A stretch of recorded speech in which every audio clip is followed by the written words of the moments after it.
Ustaz kenal Bapak Fulan? Oh kenal. Kami dulu pernah bawa duit 2 koper ke dia Pak Ustaz, mau kami sogok. Apa kata dia? Saya tak mau mengasih anak bini saya makan haram. Ternyata makhluk-makhluk unik ini yang katanya sudah punah bersama dinosaurus, sekarang masih ada orang-orangnya. Kita doakan suami-suami ibu termasuk orang-orang yang adil dan amanah itu insyaallah. Ceramah dia berapi-api khutbah Jumat. Tuntaskan korupsi, judi online, perbuatan maksiat. Berapi-api Ustaz Somad di atas mimbar. Jamaahnya di bawah berair-air. Jaksa tak perlu ceramah, jaksa tak perlu tausiah, jaksa tak perlu tabligh akbar, jaksa tak perlu menggelegar. Cukup dengan matanya yang tajam. Suara hanya untuk penceramah. Suamiku matanya tajam menengok laki kau koruptor. Begitu ibu bangga. Gimana? Siap ibu? Ibu akan berkata, bang, kalau kau bawa duit ini, kami tak mau makan duit haram. Kami rela makan 1 hari sekali, tidur beralas koran, asalkan halal bang.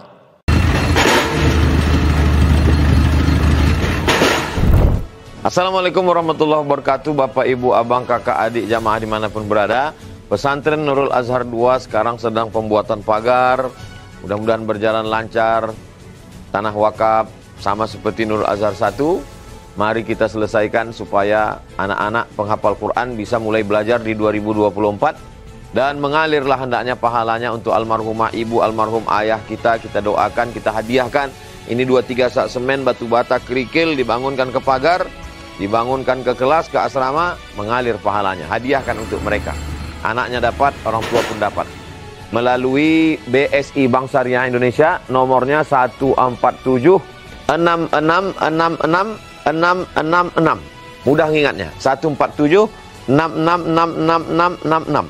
Atau Bank Riau Kepri Syariah 820 11 66666. Sekali lagi 820 11 66666 atas nama Yayasan Tabung Wakaf Umat. Jangan lupa sertakan kode transfer di akhir 01 di akhir nominal transfer. Contoh 100.000 misalnya 100.001. Konfirmasi ke nomor admin 0852 6541 6060. Barakallahu fikum. Wassalamualaikum warahmatullahi wabarakatuh. Bismillahirrahmanirrahim. Assalamualaikum warahmatullahi wabarakatuh.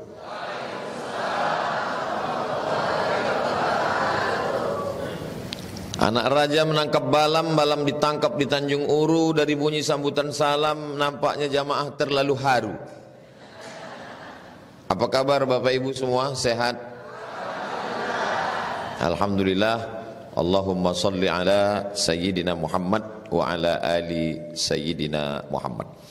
Yang sama-sama kita hormati Bapak Kajati Riau, Bapak Akmal Abbas SHMH, beserta asisten, staf, eselon 4, 5, keluarga besar, ibu-ibu, bapak-bapak, hadirin hadirat, semuanya insyaallah dimuliakan Allah Subhanahu wa taala. Amin ya rabbal alamin. Saya sampai di Aceh, disiram orang Aceh pakai padi. Diambil padi itu disiramkan ke saya. Saya orangnya kalau melihat sesuatu itu suka penasaran.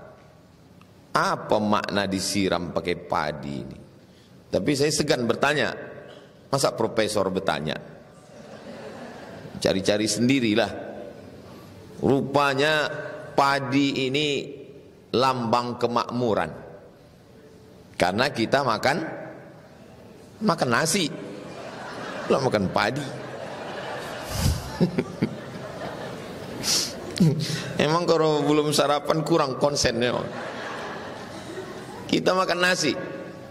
Tradisi ini disebut di Aceh namanya pesejuk.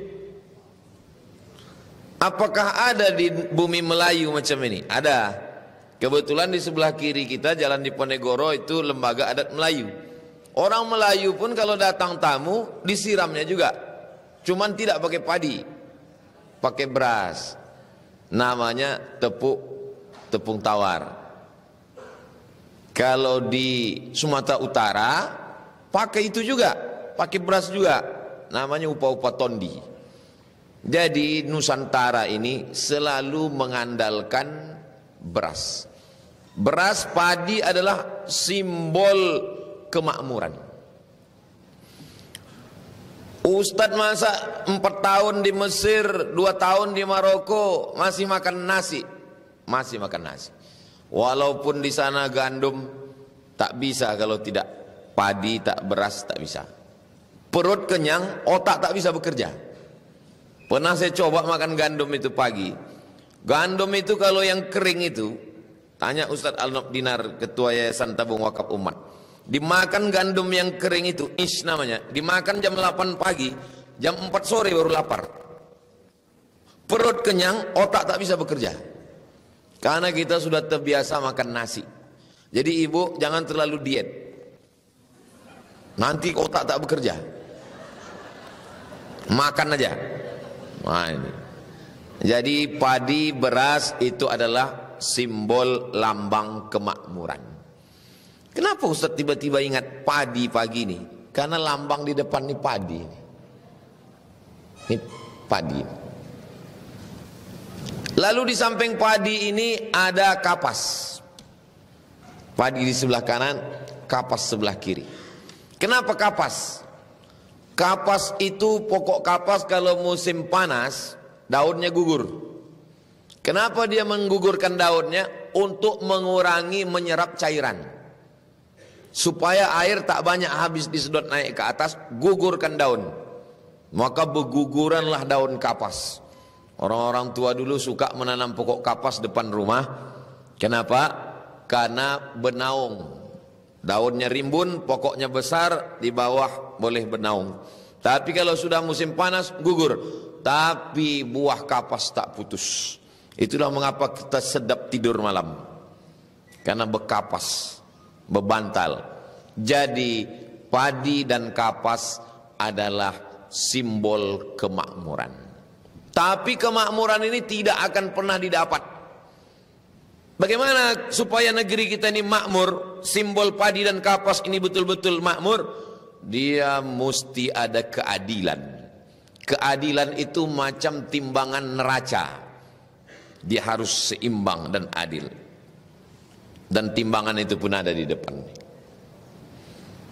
Biasa Ustadz ceramah pakai ayat, pakai hadis. Ini di kejaksaan, dia mesti pakai ini.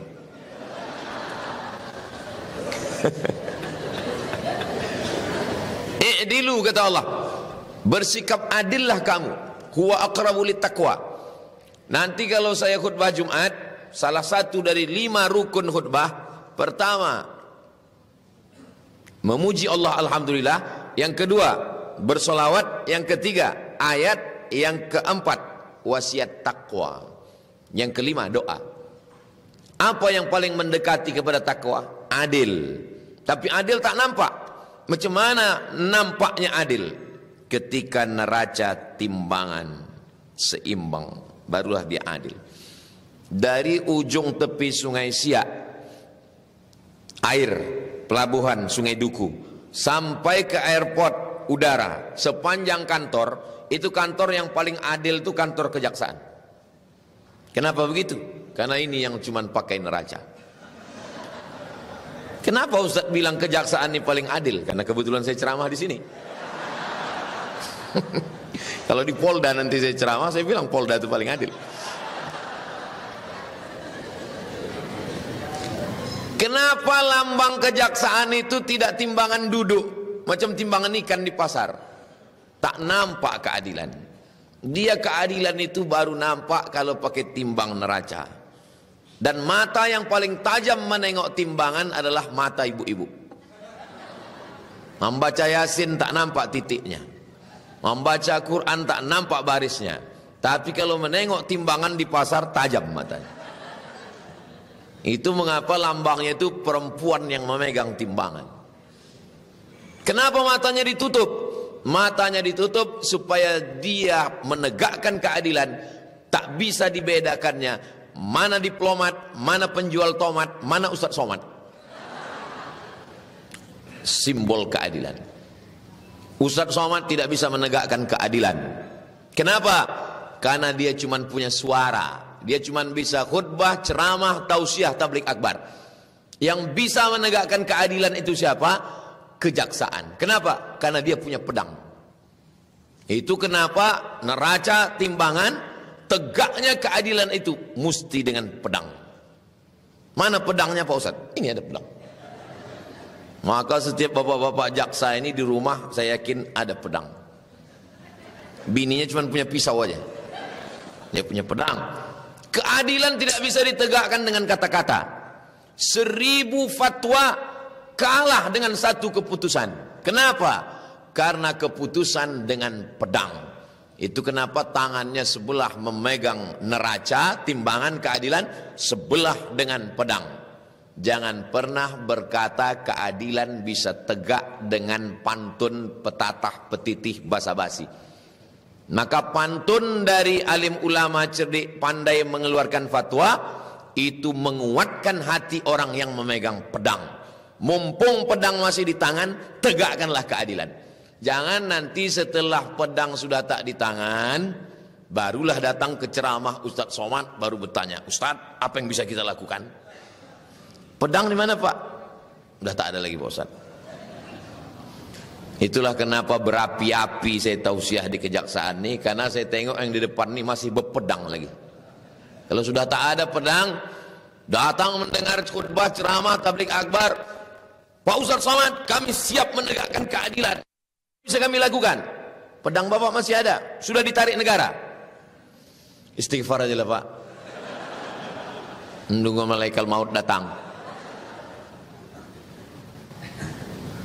Alhamdulillah Pak Ustadz, Pak Jaksa kami rajin puasa Senin Kamis, Pak Jaksa kami rajin sholat duha, Pak Jaksa kami tak tinggal wuduknya, Pak Jaksa kami rajin hatam Quran tahajud. Itu bukan amal jaksa, itu amal mak-mak, itu amal anak-anak, itu amal person. Sholat duha, sholat tahajud, baca Quran, berzikir, haji umroh, itu bukan amal jaksa, itu amal person. Amal jaksa adalah menggunakan pedang untuk menegakkan keadilan. Takbir. Macam mau perang ke Palestina rasanya. Ini simbol ini bukan main-main, mereka menggambar simbol ini. Dari mana datang kekuatannya? Ini kalau punya pedang, kalau tidak ada kekuatan, pedang cuman jadi hiasan dinding. Bapak, ini Ustadz Somad ini ngomong pedang hiasan dinding, ini nyindir siapa? Saya cerita tentang rumah saya. Bapak Ibu kalau datang ke rumah saya, di bawah memang tak saya pajang. Yang pedang-pedang, rencong, keris itu saya buat di atas. Makanya Pak Kajati waktu ke rumah tak nampaknya itu, tak saya tunjukkan. Karena saya tahu pedang dia lebih hebat lagi. Pedang keadilan. Kenapa Ustaz tidak pajang pedang rencong keris di ruang tamu? Takut saya tamu tuh takut lama-lama ngobrol. Ditengoknya, baliklah kami Pak Ustaz. Pedang kalau hanya sekedar hiasan di kamar. Singa, orang takut kalau dia mengaum. Kalau singa diletakkan di dalam jeruji besi, di dalam kebun binatang, anak-anak akan mengatakan, lucu ya. Dia harus digunakan. Untuk apa? Untuk keadilan. Kekuatan itu di mana letak kekuatan? Letak kekuatan itu ada pada 3 bintang yang ada di atas. Allah bersumpah dalam Al-Quran demi bintang. Wan najmi idza hawa, demi bintang. Kalau malam saya tidak punya kompas, saya tersesat na'udzubillah di tengah hutan di gurun pasir, tak tahu mau kemana pergi, kemana saya melihat? Saya mesti menengok ke atas, mana arah bintang. Oh, bintang utara. Kalau saya sudah tahu utara, saya akan tahu selatan, saya akan tahu timur dan barat. Itulah pentingnya ada cahaya bintang di dalam hati setiap penegak keadilan. Maka dia disebut dengan bakti. Bakti kalau bahasa Arabnya adalah amal. Karya cipta karsa perbuatan etos kerja manusia, bakti. Maka ditanya, apa baktimu untuk negeri ini? Bakti. Adyaksa artinya adalah pengawasan. Dia mengawasi. Ustaz Abdul Somad khutbah, ceramah, tausiah. Tapi ada orang yang tidak khutbah, tidak ceramah, tidak tausiah. Dia tidak bicara, tapi pengawasannya tajam. Bupati asal ditengoknya mencret. Gubernur yang sebut-sebut. Apa maknanya? Adyaksa, karena memang tugas dia pada pengawasan. Itu maka tadi Pak Kajati ngomong, dia slow aja. Dia tak perlu berapi-api. Cukup matanya tajam. Tengoknya, awas, kata dia. Jadi ibu, kalau kebetulan suami ibu jaksa, jangan larang dia untuk menajamkan pandangannya. Ini saya bukan ini saya jujur ya, hari Jumat ini bersumpah demi Allah, wallahi tallahi billahi, tidak ada mereka ini tadi membisik-bisikkan apa-apa ke saya, tak ada. Dan saya termasuk ustadz penceramah yang tak bisa dibisik-bisikin. Seandainya mereka membisikkan, tak mempan. Kalau suami ibu jaksa-jaksa ini tajam matanya, itu bukan melihat perempuan, dia sedang melihat ada kesalahan yang perlu diluruskan. Jadi bapak insya Allah selamat setelah ini pak. Tapi tak tahu juga lah ya. Bapak Ibu yang dimuliakan Allah Subhanahu wa taala. Kekuatan itu bukan datang dari diri bapak. Bapak-bapak jaksa dikumpulkan di hotel, dipanggil motivator dari Jakarta. Bapak mesti semangat. Enggak bisa. Dia mesti datang cahaya dari Allah Subhanahu wa taala. Bintang bukan Allah. Dulu orang menyembah bintang. Bintang bukan Allah. Lamma ra'al syamsa, ketika dia melihat bintang dia katakan hadza rabbi, ini Tuhan. Falamma afala qala la uhibbul afilin. Bintang bukan Tuhan, matahari bukan Tuhan, bulan bukan Tuhan. Matahari, bintang dan bulan adalah ciptaan Allah Subhanahu wa taala, tapi cahayanya bisa menerang pada tengah malam gelap gulita. Kenapa tidak matahari? Matahari siang sudah terang benderang. Kita perlu cahaya di waktu malam. Saat malam gelap, semua mengatakan gelap kelam, kita udah tersesat, kita tak nampak jalan. Tapi orang yang tahu bintang, dia menengok ke atas, oh kita belum tersesat, karena nampakku udah ada tanda-tanda bintang, kita tahu arah kemana kita berputar balik. Ini dari lubuk hati yang paling dalam. Apa kata Nabi? Ala fil jasadi mut'ah, ketahuilah di dalam jasad itu ada segumpal. Idza salahat, kalau yang di dalam itu baik. Kalau baik ini, hati ini dapat cahaya dari Allah Subhanahu wa taala, makanya doa kita salat tahajud minta cahaya. Allahumma ja'al fi qalbi nura, kasihkan dalam hatiku cahaya. Wa fi sam'i nura, pendengaranku ada cahaya. Wa fi basari nura, mataku ada cahaya. Wa an yamini nura, sebelah kanan cahaya. Wa an yasari nura, sebelah kiri cahaya. Wa min amami nura, bagian depan cahaya. Wa min khalfi nura, belakang cahaya. Wa min fawqi nura, atas cahaya. Wa min tahti nura, wa ja'al li nura, berikan aku cahaya. Dengan cahaya itulah kita bisa melihat mana tiang, mana orang. Kita bisa melihat mana batil, mana betul, mana bengkok, mana lurus, mana hitam, mana putih, karena ada cahaya. Kita melihat bukan karena mata. Kalau ada orang mengatakan kita bisa melihat ini karena mata Pak Ustadz, enggak. Datang nanti malam ke ruangan kita ini, jam 12 malam, nanti malam datang kemari, matikan semua lampu, buka mata selebar-lebarnya. Kita tidak akan bisa melihat apa-apa. Kita bisa melihat karena ada cahaya. Bintang sudah saya bahaskan, padi sudah, kapas sudah, neraca timbangan sudah, pedang pun sudah. Itu tulisan yang di bawah itu Pak Ustadz, itu tulisannya adalah Satya Adi Wicaksana. Satya itu apa? Satya ini yang paling mengerti adalah ibu. Kenapa ibu mengerti? Karena Satya artinya tak akan bisa berpindah ke lain hati. Setia dengan perjuangan ini. Sebagaimana mereka setia dengan ibu, maka beruntunglah ibu-ibu yang punya suami jaksa-jaksa ini. Luar biasa. Kenapa? Karena tiap hari bajunya setia, logonya setia, Satya. Kalau setia, dia pasti mulia. Adi adalah kemuliaan. Orang yang mulia kalau dia setia. Hanya dengan kesetiaanlah orang bisa mendapatkan kemuliaan. Rasa-rasa nasihat pernikahan pula rasanya. Tapi kesetiaan dan kemuliaan ada yang lebih hebat lagi. Apa dia? Wicaksana, kebijaksanaan. Banyak orang yang mulia setia, tapi ucapannya kasar, menyinggung perasaan orang lain. Dia tidak bijaksana. Maka diperlukan setelah setia dia akan mulia. Di atas kemuliaan itu adalah kebijaksanaan. Itu makna simbol yang ada di depan ini. Dari mana dapat Pak Ustadz ini? Saya buka Google tadi. Saudara yang dimuliakan Allah Subhanahu wa taala, al-haqqu dhallatul mu'min. Kebenaran itu milik orang beriman. Aina wajadaha fahuwa ahaqqu biha. Dimanapun dia mendapatkan kebenaran itu, maka itu milik dia.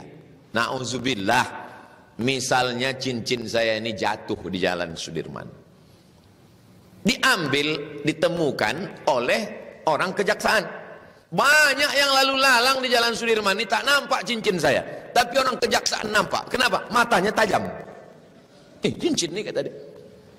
Lalu kemudian pas sholat di Masjid Ar-Rahman, saya tausiah, nampak saya cincin saya itu dipegang orang kejaksaan. Maka saya akan berkata, itu cincin saya. Dia bertanya, kalau memang betul ini cincin Ustadz, apa tandanya? Ada tulisannya di dalam. Apa tulisannya? Mereknya ada, Casio. Apa itu? Kasih orang. Cincinnya dikasih orang. Ada orang ngasih. Siapa orangnya? Tak boleh sebut nama, kode etik menjaga. Saudaraku yang dimuliakan Allah SWT, apakah karena dipegang orang lalu saya mengatakan itu bukan punya saya, itu punya orang? Enggak, itu punya saya. Kebenaran yang datang dari manapun itu adalah milik kita, kita amalkan. Man salaka tariqan, siapa yang melewati suatu jalan, yaltamisu fihi ilman, di jalan itu dia mendapatkan ilmu, sahalallahu lahu bihi tariqan ilal jannah, dimudahkan Allah jalannya menuju surga. Melihat lambang logo pun kita dapat ilmu. Ada hikmah di balik itu semua. Di balik gambar ada hikmah, merasuk ke dalam hati, mengulang.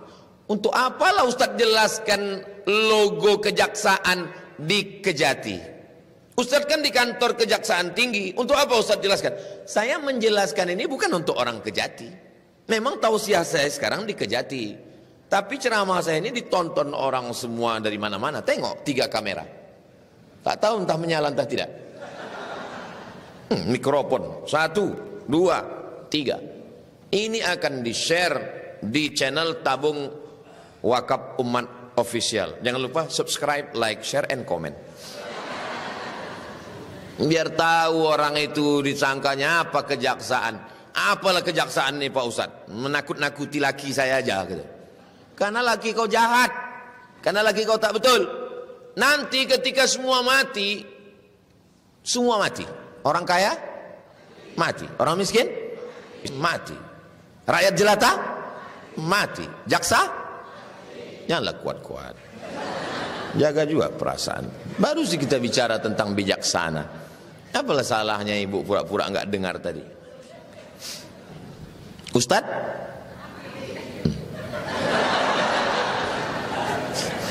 ketika semua mati menghadap Allah SWT, mulut tak bisa menjawab. Bapak ibu hafal semua ayatnya, baru dibaca malam tadi, malam Jumat. Al-yawma nakhtimu ala wa tukallimuna wa tashhadu. Mulut terkunci, tangan bicara, kaki menjadi saksi.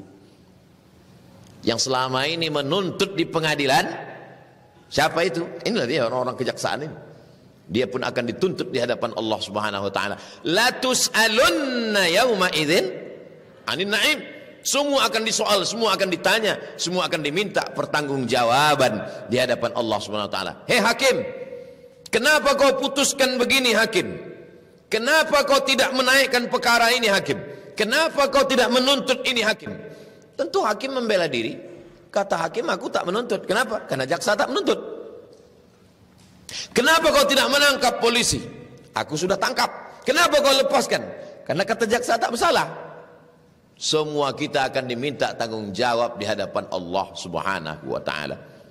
Bekerja menjadi pegawai, menjadi jaksa, itu adalah nikmat yang luar biasa. Pekerjaan yang bagi sebagian orang membosankan, memuakkan, itu adalah pekerjaan yang diidam-idamkan bagi mereka yang ikut tes CPNS udah tak lulus-lulus selama 10 tahun. Kantor yang menurut Anda adalah tempat memuakkan, membosankan. Muak kali aku mau masuk kantor nih. Kalau sudah petang sore Ahad, besok Senin, bosan kali aku mau ke kantor. Itu adalah tempat yang diidam-idamkan orang yang cita-citanya ingin jadi jaksa. Berapa banyak orang lewat di Jalan Sudirman ini tak lampaknya lampu merah. Saking kan menengok kantor jaksa, ingin betul masuk di kejaksaan.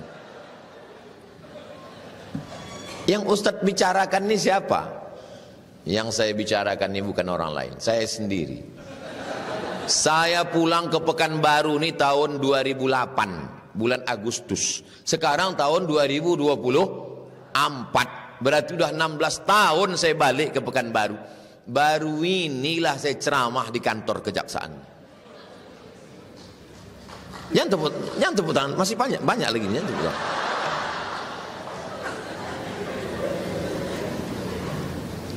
Ke kantor Perdana Menteri Malaysia sampai saya sudah 2 kali, 2003, 2023 sampai 2024 sampai 1 jam saya ngobrol dengan Perdana Menteri situ. Untuk apa lah Ustaz ceritakan ini? Biar tahu orang nih, biar ini bukan Ustaz kaleng-kaleng. Tapi kantor kejaksaan, semua kantor-kantor dari mulai jam flyover Kampung Tua dekat Sungai Siak sampai ke ujung itu kantor-kantor dinas semua sudah saya masuki. Pada masa Pak Kajati, Pak Akmal Abbas SHMH, inilah saya menjijakkan kaki ke kantor Kajati. Ibu, bagi ibu kantor kejaksaan ini biasa aja. Pas ditanya orang, tahu kau kantor kejaksaan? Alah, kantor lakikunya itu. Bagi bapak kantor kejaksaan ini biasa aja. Pas ditanya, tahu kau kantor kejaksaan? Aku udah muak kali udah kerja di situ. Tapi bagi saya, udah kalian ambil foto tadi? Kalau Tuan pergi ke Madinah jangan lupa makan soto. Saya datang ke Madinah bukan cuma ceramah, tapi ingin mengambil foto. Saudara yang dimuliakan Allah Subhanahu wa taala, rumah yang kau anggap biasa-biasa saja, rumah itu adalah rumah yang luar biasa bagi orang yang selama ini menjadi kontraktor, ngontrak di mana-mana. Mudah-mudahan yang ngontrak segera punya rumah. Istri yang menurut engkau biasa-biasa saja, itu adalah istri yang ditunggu-tunggu oleh jomblo, yang ditolak 10 calon mertua. Jadi banyak kita kadang menganggap kerja kita ini cuma biasa-biasa, kantor kita biasa-biasa, padahal bagi sebagian orang ini adalah luar biasa. Jaksa, ASN, pakai baju seragam, ada pula pedangnya. Polisi memang punya pistol tapi tak punya pedang. Tentara mempertahankan NKRI, tapi yang punya pedang ini kejaksaan, pakai pedang ini untuk menegakkan keadilan. Ustadz Abdul Somad ceramah dia berapi-api khutbah Jumat, tuntaskan korupsi, judi online, perbuatan maksiat, berapi-api Ustadz Somad di atas mimbar, jamaahnya di bawah berair-air. Jaksa tak perlu ceramah, jaksa tak perlu tausiah, jaksa tak perlu tabligh akbar, jaksa tak perlu menggelegar. Cukup dengan matanya yang tajam datang kepada orang-orang yang sudah melakukan melanggar aturan negara dan aturan Allah Subhanahu wa taala. Itulah amal soleh yang akan dia bawa menghadap Allah Subhanahu wa taala. Tapi tolong ceramah ini jangan dipotong. Makanya kalau mendengar ceramah jangan di TikTok 1 menit. Tonton dari awal sampai akhir. Jangan gara-gara ini jaksa-jaksa yang mendengar ceramah ini yang tidak mengikuti langsung melalui streaming yang potongan, besok jaksa tak sholat. Ditanya sama lakinya, ditanya sama istrinya, abang tak sholat? Menjadi jaksa adalah ibadah. Tujuh lagi. Jadi abang tak sholat lagi. Sholat itu hanya untuk diri sendiri. Tapi dengan jadi jaksa, menegakkan keadilan, kemakmuran, menangkap koruptor, itu adalah amal kami sebagai jaksa. Enggak perlu sholat lagi. Siapa yang ngomong gini? Ustaz Somad. Tak ada aku ngomong gitu. Itu kesimpulan kau sendiri aja itu. Ada amal untuk diri sendiri. Sholat, zakat, puasa, haji, umroh, zikir, baca Quran. Tapi amal untuk umat. Kalau dia kejari, Kejaksaan Negeri Kota Pekanbaru, yang diselamatkannya 1,2 juta orang. Pekanbaru ini penduduknya 1,2 juta orang kalau siang, malam 1 juta. Karena yang 200 itu balik ke kampung. Termasuk saya ini di Rimbo Panjang. Saya ini kalau siang Pekanbaru, malam Kampar. Kalau dia menjadi kejati Kejaksaan Tinggi Provinsi, berarti dia sudah menyelamatkan nasib anak bangsa 6,7 juta penduduk Riau. Yang tak percaya penduduk juta Riau ini 6,7, hitung sendiri. Begitulah dia beramal soleh. Ibu bangga punya suami jaksa. Kenapa? Karena mereka beramal soleh bukan untuk dirinya, tapi untuk umat dan bangsa. Jangan nanti pasti tanya orang, laki kau kerja di mana? Itulah jaksa. Laki kau di mana? Lakiku adalah jaksa. Ini fotonya. Tapi agak letoy aku tengok. Dia tidak penting gagah perkasa. Dia tak penting bersuara menggelegar. Karena tubuh otot itu hanya untuk binaragawan.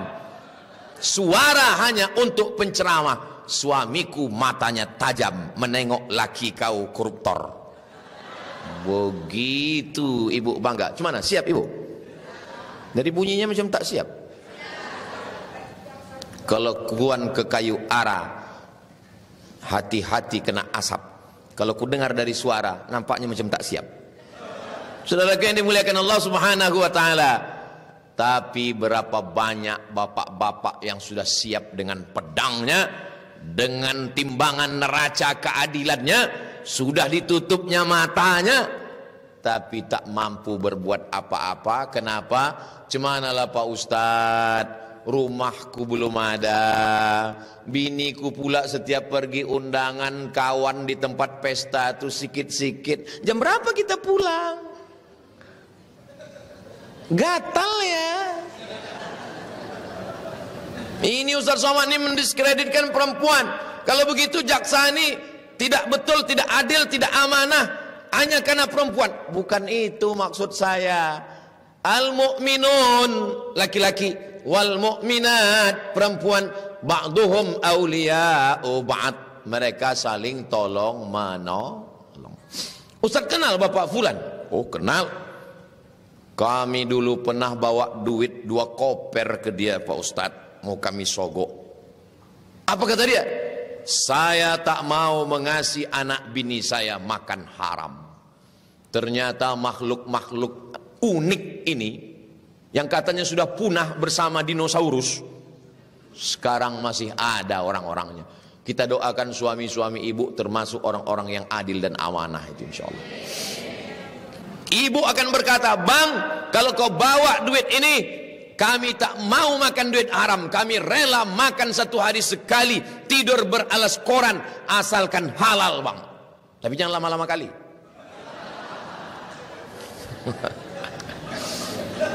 Ayyuma lahmin, setiap daging di badan, nabata min haramin, kalau dia tumbuh dari yang haram, fannaru aulabih, tempatnya adalah api neraka. Makan lontong katupek gulai paku, makan soto, makan sate, makan daging, makan ayam, sepiring haram masuk ke badan berubah menjadi setetes darah berubah menjadi segumpal daging. Daging yang haram tempatnya adalah api neraka. Padahal tiap pagi tiap petang kita berdoa, Rabbana atina fid dunya hasanah wa fil akhirati hasanah wa qina azabannar. Tapi melihat dari jilbab ibu-ibu, melihat dari tata krama sopan santun budi bahasanya, saya yakin dan percaya kenapa bapak-bapak jaksa ini adil, amanah, setia, bijaksana, itu karena didampingi oleh perempuan yang luar biasa. Alah, malu pula dia yang bilang amin. Di balik laki-laki yang hebat dan perkasa ada dua perempuan yang luar biasa. Takut orang yang bilang amin. Yang pertama istrinya, yang kedua adalah ibunya. Ibu sekarang sebagai istri, tapi ibu juga nanti akan menjadi seorang ibu yang melahirkan anak-anak 9 bulan 10 hari ibu kandung. Ibu mengandung 9 bulan 10 hari. Alhamdulillah. Di tempat lain udah 4 bulan aja sekarang. Nikah Januari, Mei diundang. Ustaz datang akikah ya. Kemarin kau undang aku datang Januari, ini Mei cepat kali. Ini Pak Ustadz edisi minimalis gitu.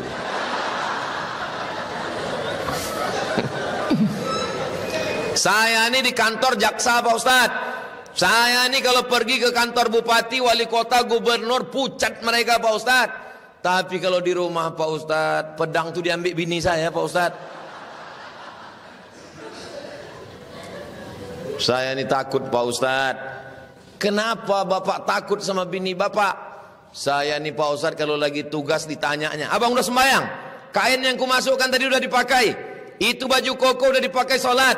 Abang sekarang di luar kota di hotel mana? Hotel syariah apa konvensional? Coba kirim gambar abang sama siapa? Nah, itulah maka aku minta foto sama Ustadznya Pak Ustadz ya. Aku kirim ke biniku laporannya Pak Ustadz. Kalau ada bapak yang dapat bini begitu di kejaksaan ini, itu bukan bini Pak, itu adalah bidadari surga. Begitu cara menyenangkan hati orang. Nanti bapak pulang ke rumah, bilang sama dia, Dek, aku yang punya pedang nih, kalau mau kau ambil, ambillah. Kau bidadari surga Adinda. Jadi aku bidadari surga bang? Iya, tapi aku gemuk bang, kata dia. Kau memang bidadari surga, tapi diturunkan Allah di dekat restoran.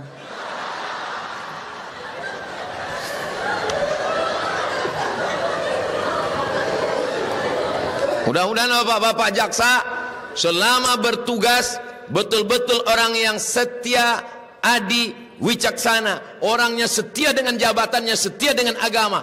Sedangkan dengan seragamnya aja dia dengan setia, sedangkan dengan pedangnya aja dia setia, sedangkan dengan negara aja dia setia, apalagi dengan kamu. Begitu. Saya yakin setelah tausiah ini, setiap ditanya anak-anak gadis perempuan, kau mau laki, calon laki kau profesinya apa? Jaksa, kata dia.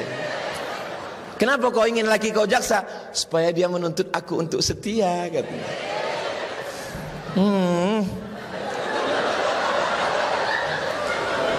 Saya bercerita begini ini mengasih motivasi bagi yang belum nikah, yang senyum yang udah beranak 3 pula.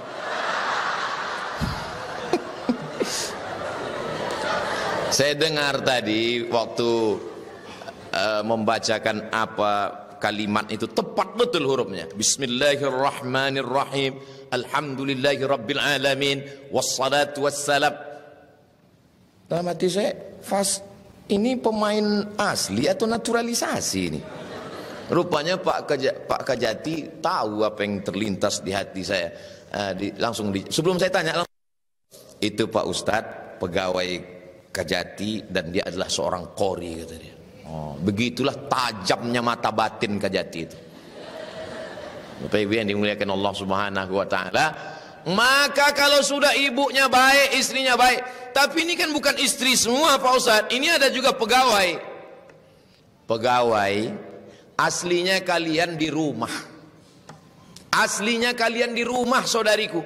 Tapi karena hebatnya ajaran Islam, perempuan boleh bekerja, syarat dan ketentuan berlaku. Malang tak dapat ditolak, untung tak dapat diraih. Rangka, rezeki, pertemuan, maut, kuasa Allah Subhanahu wa taala. Sekolah S1, S2, S3, S cendol, S teler, S Bandung, jabatan PNS. Siapa yang bisa menduga jodoh? Kata lakinya, aku tak sanggup membiayai full biaya kita, Dek. Kalau gitu kau kerjalah. Maka ibu boleh bekerja dan boleh pula membagi zakat kepada suami tadi. Boleh. Ibu, zakat ibu, gaji ibu berapa sebulan? 10 juta Pak Ustadz, 2,5%. berarti 250.000. Boleh dikasihnya ke suaminya karena termasuk asnaf 8 fakir miskin. Sini kau fakir miskin? Betul nih Pak Ustadz, boleh kami berzakat kepada suami? Boleh katanya. Itulah hebatnya di kejaksaan. Bapak bergaji 10 juta, amin. Mana ada gaji 10 juta Pak Ustadz? Kita jangan hitung gaji pokok, hitung semua. Uang tunjang, uang sipak, uang sundul, uang sikut, uang tanduk. 10 juta. Bapak bergaji 10 juta, ibu bergaji 10 juta. Apa beda gaji bapak sama gaji ibu?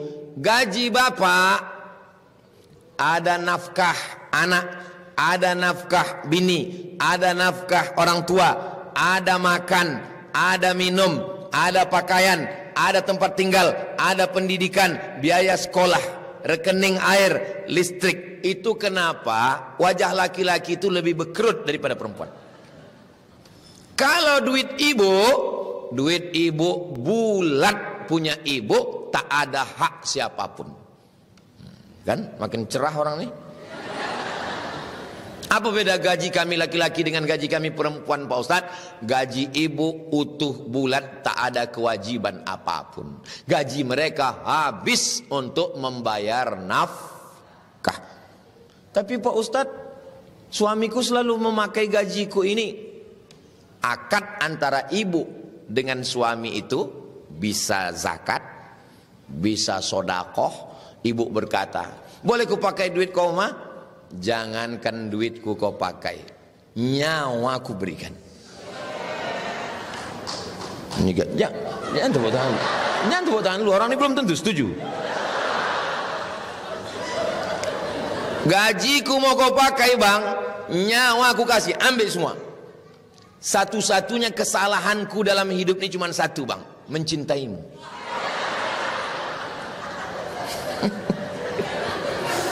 Perempuan nih kalau sudah sayang, semua dia kasihkan. Betul bu? Betul kata orang.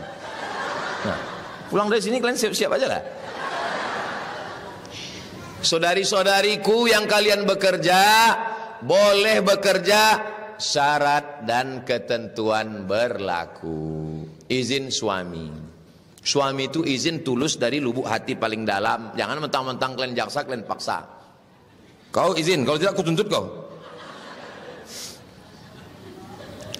2. La tabarrajna tabarrujal jahiliyatil ula. Jangan bersolek-solek jahiliyah. Dulu perempuan menyulam, sekarang semua disulam.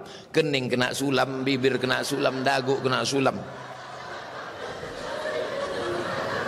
Dulu belanja ke pasar bawah bawa kresek, sekarang tak ada lagi kresek. Kresek udah masuk ke muka.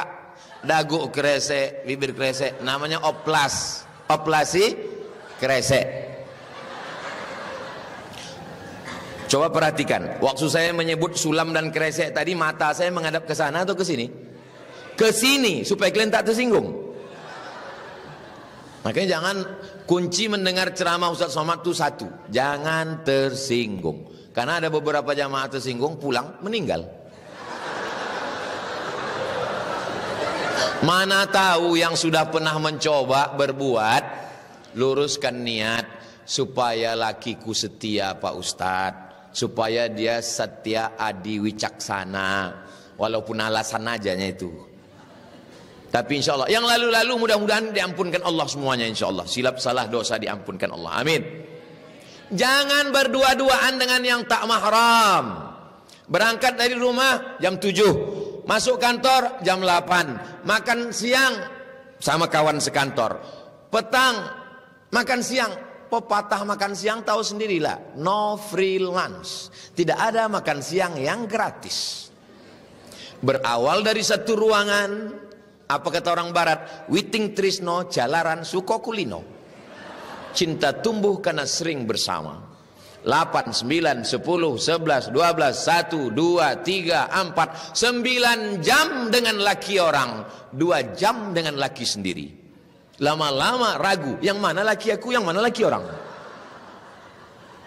Berawal dari kedekatan, berawal dari tukaran nomor, berawal dari merasa nyaman, berakhir dengan curhat. terjadilah apa yang terjadi. Kau kenapa jalan sama dia? Udah macam abang aku, udah macam kakak aku, udah macam adik aku, udah macam pakcik aku. Berawal dari macam, berakhir dengan macam-macam. Waspadalah. Selesai saya khutbah, imam selesai solat, datang jamaah dari belakang memegang tangan saya. Ustaz, saya tanya ada apa? Ustaz makin kuat. Tunggu, saya sholat ba'diyah dulu. Selesai sholat. Apa masalahnya Pak? Saya antar istri saya itu ke airport Pak Ustadz. Saya titip dengan bapak nih. Pak, tolong jaga bini saya. Betul-betul dijaganya Pak Ustadz. Kenapa bapak titipkan kambing ke singa? Menitipkan kambing ke singa. Singa, kau jaga kambing ya. Kata singa, mau banget. Serigala, kutitipkan ayam nih ke kau ya. Kata serigala, mau jawab iya aja atau iya banget ya. Tidak ada pertemanan, persahabatan antara laki-laki dan perempuan. Berawal dari tukaran nomor, berakhir dengan tukar cairan. Nih, Ustaz nggak pantas ngomong begitu. Mendengarnya aja menjijikkan. Apalagi kalau kejadian. Ya Allah, selamatkan semua saudara-saudari kami ini ya Allah. Kalau gitu, tapi jangan pula gara-gara tausiah di Kejati ini besok semua perempuan kami resign. Tetap kalian bekerja, beraktivitas saudariku, tapi jaga. Setelah pulang ke rumah jam 5, sampai ke rumah, rawat, matikan handphone, sholat maghrib, siapkan makanan, sholat isya, 9, 10, 2 jam bersama anak dan suami, full time. Kalau bahasa awaknya, quality time. Alah Ustaz Somad itu ceramah aja, ngomong aja. Dia kemarin kami tengok Malaysia, Negeri Sembilan, Malaka. Kau tadi tahu dari mana? Aku kan follow Instagram Ustaz, yang followernya 9 juta itu. Maksudnya yang belum follow lah.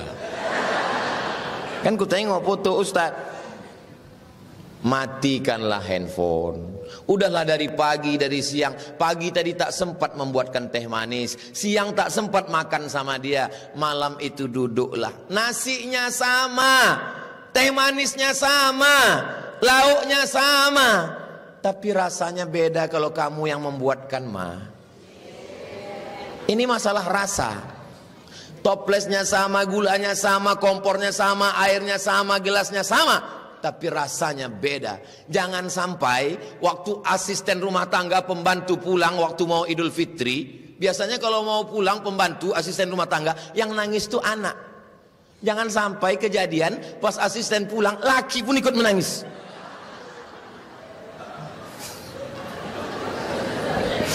Hari ini ibu boleh tertawa, tapi pas pulang nanti betul juga kata Ustaz itu tadi. Insya Allah Allah menjaga semua keluarga ibu bapak sakinah mawaddah warahmah. Kau sedang di mana sekarang bang? Aku lagi tugas di luar kota ini, kabupaten kota, sedang pengawasan adiaksa, mengawas dengan mata yang tajam setajam mata elang.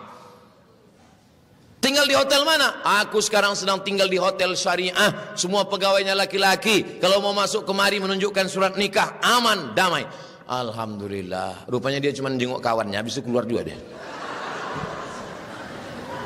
Saudaraku yang dimuliakan Allah Subhanahu wa taala, bekerja beraktivitas 55 60 selesai sampai akhirnya kita akan menghadap Allah, kita semua akan berakhir dengan husnul khatimah insyaallah. Di antara semua pegawai, kepala dinas, kepala kantor, bupati, gubernur, Ustadz kan keliling Indonesia kemana-mana. Ya, apa yang Ustadz ingat? Akhirnya kita hanya tinggal sepotong kenangan. Kenal Ustadz dengan Pak Kapolda? Kenal. Apalah yang membuat kenangan Ustadz sama dia? Dikawalnya aku dari airport sampai ke Universitas Sultan Agung. Tahu dia orang nantang, kalau Abdul Somad datang ke sini akan kami usir dia. Datang Pak Kapolda Jawa Tengah, Dijemputnya saya di airport Semarang, sampai ke Sultan Agung, dikawalnya balik lagi. Rupanya dia pernah jadi Kapolda Riau. Pisang emas bawa berlayar, masak sebiji dalam peti, hutang emas dapat dibayar, hutang budi dibawa mati. Tinggalkanlah kenangan yang baik. Insya Allah Bapak Ibu semua meninggalkan kenangan yang baik bagi masyarakat Riau Bumi Lancang Kuning, meninggalkan kenangan yang baik, jabatan yang baik dipakai untuk yang baik-baik insya Allah. Amin. Ustadz Al-Nob Dinar ini ketua Yayasan Tabung Wakaf Umat. Dia ini ketua yayasan sampai hari kiamat, tak diganti-ganti. Kenapa begitu? Karena nama dia Ustadz Al-Nob Dinar. Dinar itu artinya uang emas. Kenapa dia dipilih jadi ketua? Karena dia tidak akan korupsi, karena namanya uang emas. Dinar. Kalau rial masih ragu kita. Mohon maaf Pak Sahrial, jangan tersinggung. Nama dia Al-Nob Dinar. Yayasannya terletak setelah jembatan Leton. Dari sini Leton, itu ada simpang, namanya Simpang Bingung. Di Riau ini ada Simpang Bingung, di Rokan Hilir ada namanya Simpang Benar. Jadi di Riau ini dari kebingungan mencari kebenaran itu 7 jam.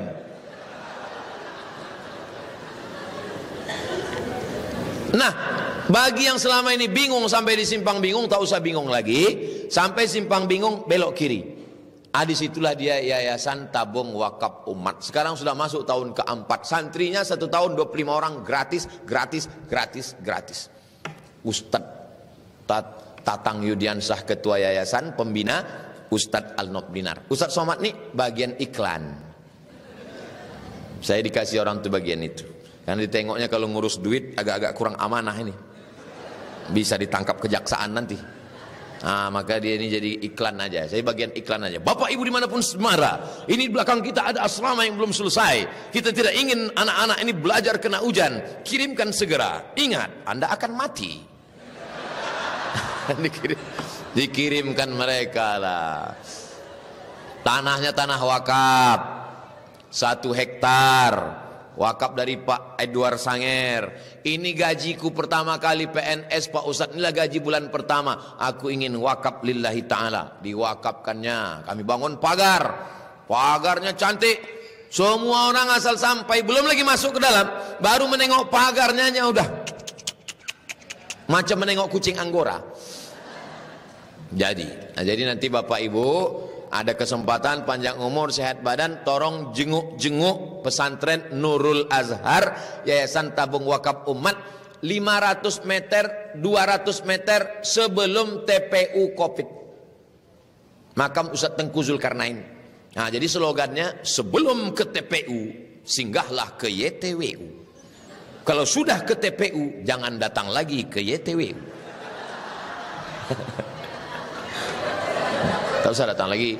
Kalau Bapak Ibu udah ke TPU, datang ke tempat tak kami jawab, Assalamualaikum Ustadz. Tak usah datang lagi tuh saya. Ada orang sakit, dihidupkan lilin. Waktu itu belum ada PLN. Jadi orang ini sakit, hidupkan lilin.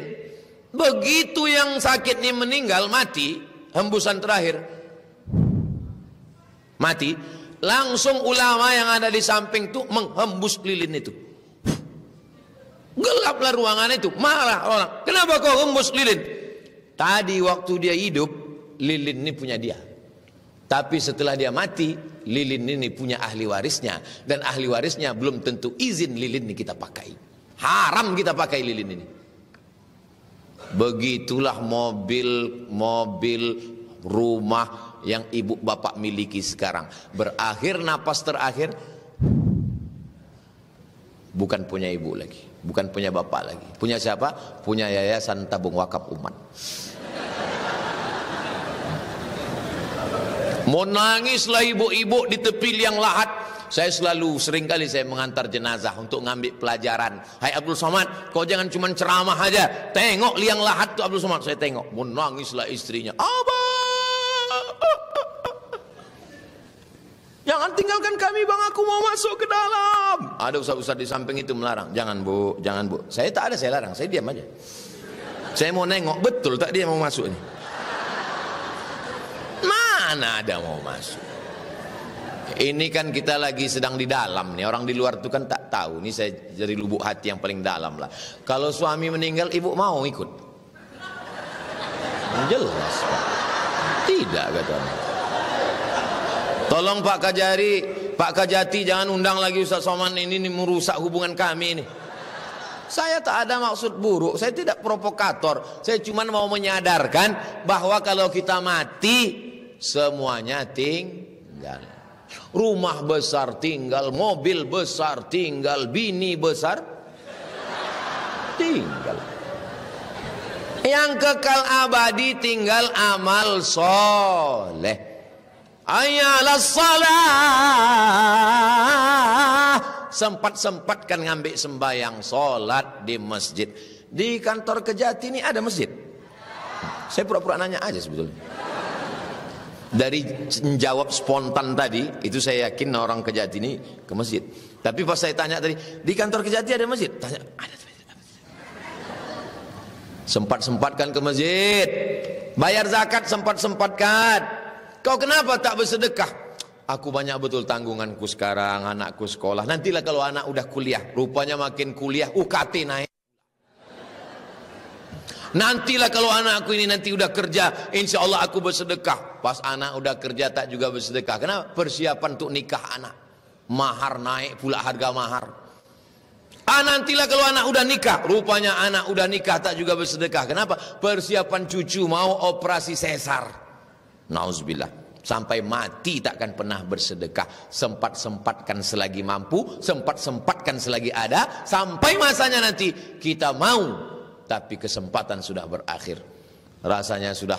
Tadi saya dikasih tahu jam 11 Pak Ustadz. Sudah jam 11 lewat 15. Begitu rupanya kalau kita ceramah di tempat orang yang hatinya terbuka. Lancar aja saya mengamal. Padahal tadi tempat yang paling saya grogi ceramah hari inilah. Jam 8 pengadilan. Jam 10 kejaksaan. Ini memang hari stres hari ini. Pengadilan, kejaksaan. Tapi rupanya di pengadilan tadi lancar, di kejaksaan pun lancar. Rupanya orang kejaksaan ini bersih-bersih hatinya.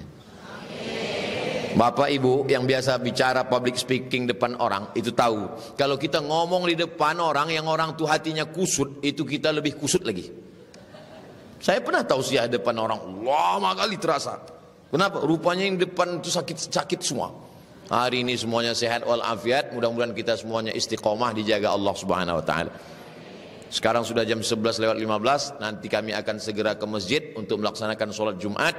Masuk dalam program 20 jam bersama Ustadz yang semuanya diserahkan ke Yayasan Tabung Wakaf Umat. Di akhir majelis mari kita sama berdoa kepada Allah. Mudah-mudahan Bapak Ibu semua istiqomah iman dan Islam. Anak keturunan soleh dan solehah. Republik Indonesia, Riau, Bumi Lancang Kuning, Baldatun Thayyibatun wa Rabbun Ghafur. Sampai akhirnya kita mati dalam keadaan husnul khatimah, masuk ke dalam jannah bersama Rasulullah sallallahu alaihi wasallam. La tada' lana dzamban illa ghafartah, ampunkan dosa kami ya Allah. Wala dainan illa qadaitah, tolong kami lepas dari hutang piutang riba. Wala maridan illa syafaitah, yang sakit-sakit angkat penyakitnya, sehatkan ya Allah. Allahumma ja'alna aqwiya ya qawiyyu ya matin. Engkau yang maha kuat, berikan kami kekuatan untuk menegakkan keadilan di negeri ini ya Allah. Allahumma ja'alna minal ladzina la yakhshawna illallah. Jadikan kami orang yang termasuk tidak takut hanya kecuali kepada Engkau saja ya Allah. Ya Rabbi bil Mustafa balligh maqasidana waghfir lana ma madha ya wasi'al karami. Berkat Nabi Muhammad sampaikan segala hajat niat baik kami ya Allah. Allahumma ja'al hadzal balada baladan amina. Jadikan negara kesatuan Republik Indonesia negeri yang aman, damai, baldatun thayyibatun wa rabbun ghafur. Wafiq ulata umurina, pemimpin-pemimpin kami, condongkan hati mereka menolong agamamu dengan kekuasaan yang kau titipkan di ujung jari mereka ya Allah. Allahumma khtim lana bi husnil khatimah, matikan kami dalam keadaan husnul khatimah. Rabbana atina fid dunya hasanah wa fil akhirati hasanah wa qina adzabannar. Wa sallallahu ala sayyidina Muhammad wa ala alihi wa sahbihi wa sallam. Walhamdulillahi rabbil alamin. Taqabbalallahu minkum minna wa minkum taqabbal ya karim. Akhirnya saya tutup dengan sebaik pantun, menangkap puyuh di Bukit Selasih. Thank you dan terima kasih. Assalamualaikum warahmatullahi wabarakatuh.